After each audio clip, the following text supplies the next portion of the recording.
বন্ধুরা, তিস্তা এক সময় যে নদী ছিল উত্তরের জীবন রেখা, আজ তা যেন পরিণত হয়েছে উত্তরাঞ্চলের দীর্ঘশ্বাসে। বছরের পর বছর ধরে ভারত একতরফা ভাবে তিস্তার পানি আটকে রেখে বাংলাদেশকে করেছে মরুভূমি। আর লালমনিরহাট, নীলফামারী, কুড়িগ্রাম, গাইবান্ধা আর রংপুরের মানুষ তাকিয়ে থেকেছে আকাশের দিকে, কবে যেন বৃষ্টি হবে। কিন্তু এবার সেই অপেক্ষার দিন শেষ হওয়ার পথে, কারণ বাংলাদেশ আর মাথা নিচু করে থাকা জাতি নয়, যেখানে বছরের পর বছর ভারত আমাদের পানি চুক্তি নিয়ে খেলেছে। 2011 সালে চুক্তির প্রতিশ্রুতি ভেঙেছে পশ্চিমবঙ্গের অজুহাতে। সেখানে এবার আমরা নির্ভর করেছি নিজেদের সিদ্ধান্ত আর প্রকৃত মিত্র চীনের উপর। চীনের সহায়তায় 1300 কোটি টাকা তিস্তা পুনরুদ্ধার মহাপরিকল্পনা এখন শুধু কাগজে কলমে নয়, এটা বাস্তবে পথে হাঁটছে। এবার শুষ্ক মৌসুমে ফসলের মাঠে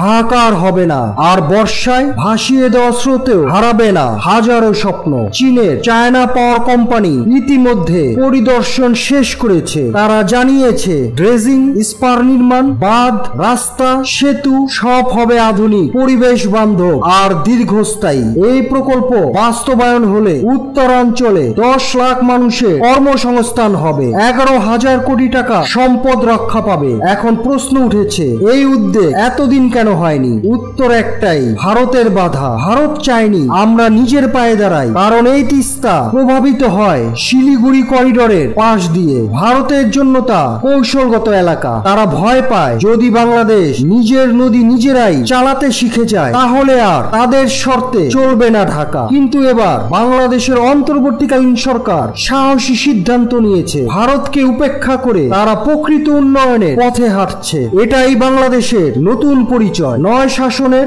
নয় আপোষের, বরং সম্মানের আর আত্মমর্যাদা। এবং এই আত্মমর্যাদার পেছনে যারা নীরবে কাজ করেছেন, তাদের একজন নির্ভীক বিশ্ব নেতা ডক্টর মোহাম্মদ ইউনূস। তার আন্তর্জাতিক পরিচিতি ও মর্যাদা চীনের মতো পরাশক্তিকে বাংলাদেশের পাশে আনতে সাহায্য করেছে।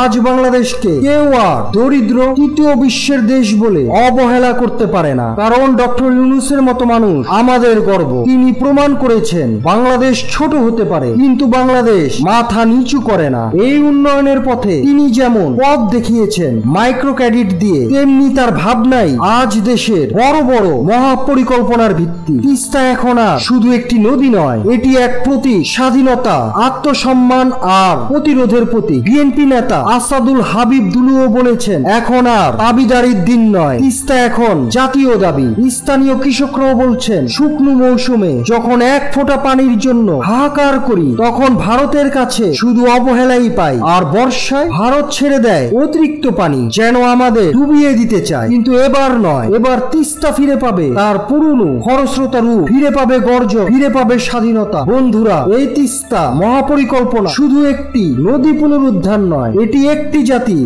আত্মপরিচয় পুনরুদ্ধারের লড়াই। তাই আসুন আমরা সবাই এই উদ্যোগকে সমর্থন করি, ভারতের আধিপত্যের বিপরীতে দাঁড়িয়ে নিজেদের ভাগ্য নিজেরাই গড়ি, কারণ বাংলাদেশ কাউকে তাবেদারি করে না।